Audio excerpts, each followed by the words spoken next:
Até o dia 31 deste mês, continua aberta a exposição no Centro Cultural da UFMG, que reconta fatos históricos dos tempos de chumbo da ditadura militar.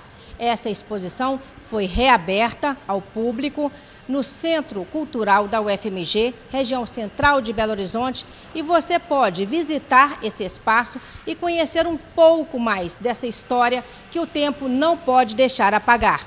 Eu te convido a caminhar um pouco conosco nesta história, para que você veja cenas que nós não podemos deixar cair no esquecimento.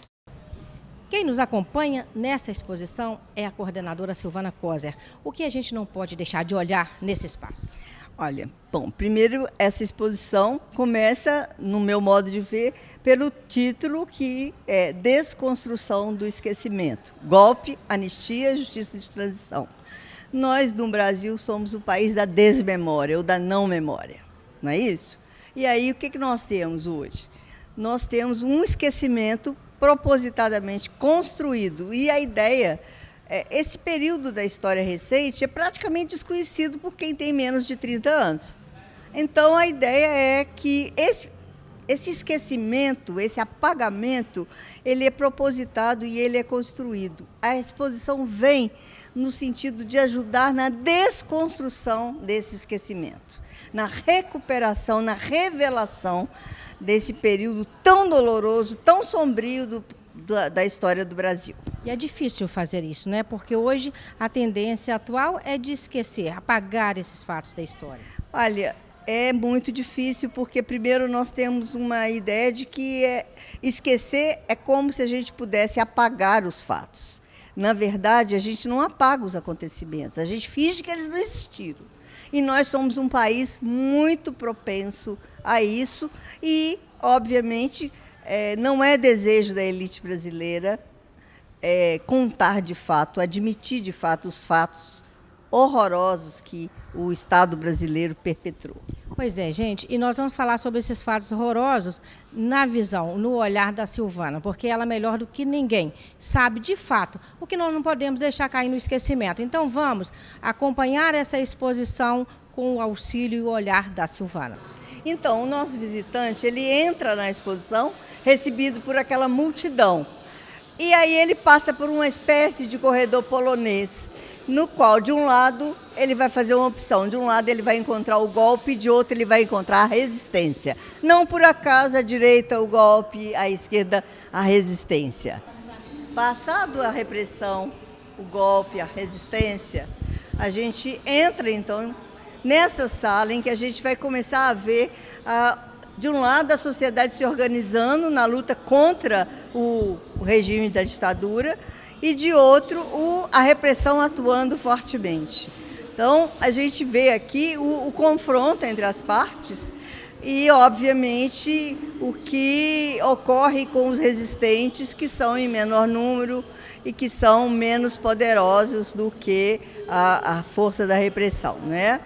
Aí você tem, para que o nosso visitante entenda, ali a gente tem, à frente, um painel que vai nos mostrar um pouco de um lado a gente tem o registro da imagem, dos fatos que aconteciam, das grandes manifestações, e de outro a gente tem depois a repressão, que se apropria desses documentos fotográficos e marca neles mesmos os indivíduos que são considerados subversivos, perigosos, e vai à cata deles, então. Então, o mesmo documento que serve para preservar, serve para reprimir, porque permite a identificação das pessoas. Essa sala, a gente tem um carinho muito grande, mas a gente queria muito que as pessoas tomassem a exposição e se apropriassem dessa história.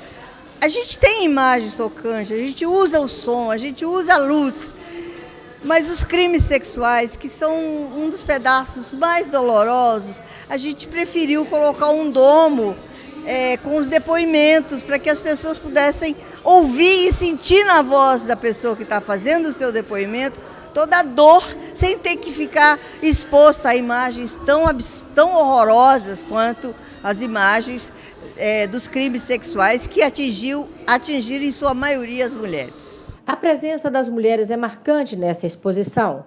Detalhe para a força e a resistência de duas guerreiras. Helena Greco e Terezinha Zerbini. Nessa sala a gente já encontra a luta da anistia organizada. A gente vai ver a presença feminina e a força da presença feminina. Não à toa a gente diz que as mulheres, nós, as antígonas, de ontem e de hoje. Em todos os países que passaram por ditadura, a presença das mulheres na redemocratização, além de na luta contra o regime, é muito grande. E aqui no Brasil, o movimento feminino pela anistia traz essa marca, essa força que eu estou dizendo. Nós temos aqui pessoas como Dona Helena Greco, que é uma senhorinha daqui de Belo Horizonte e que, a partir da luta pela anistia, se torna uma liderança nacional. Ao lado dela, a gente tem a Terezinha Zerbini, que faz a fundação do movimento, né? E é um movimento, é o primeiro movimento que consegue ir para a rua, congregar muitas pessoas sem ser alvo imediato da repressão. E é muito importante. O estudante Lucas Porto, assim como várias outras pessoas que revisitaram essa exposição, fala da importância de conhecer a história para não ignorá-la. Bom, eu acho que é muito importante a gente ter um resgate da história e da memória da história do país, de um momento tão triste que foi para o país todo, a ditadura, o sofrimento que as famílias passaram e o povo. E a gente lá na arquitetura foi convidado a vir participar e vir ver um pouco da exposição, como que está sendo retratado esse momento e como que está sendo exposto as coisas também, além da história, de como o cenário foi montado, resgatando essa memória. Você que é um estudante da arquitetura, sobre o cenário, o que te chamou muito a atenção, o que te provocou mais? O que mais me provocou foi na entrada, que tem umas lanterninhas de luz negra e que se acende e joga na parede preta e aparece frases de impacto que são remetendo às palavras ditas pelo povo mesmo no momento da luta contra a ditadura, nas manifestações. Liberdade de expressão, censura, essas coisas.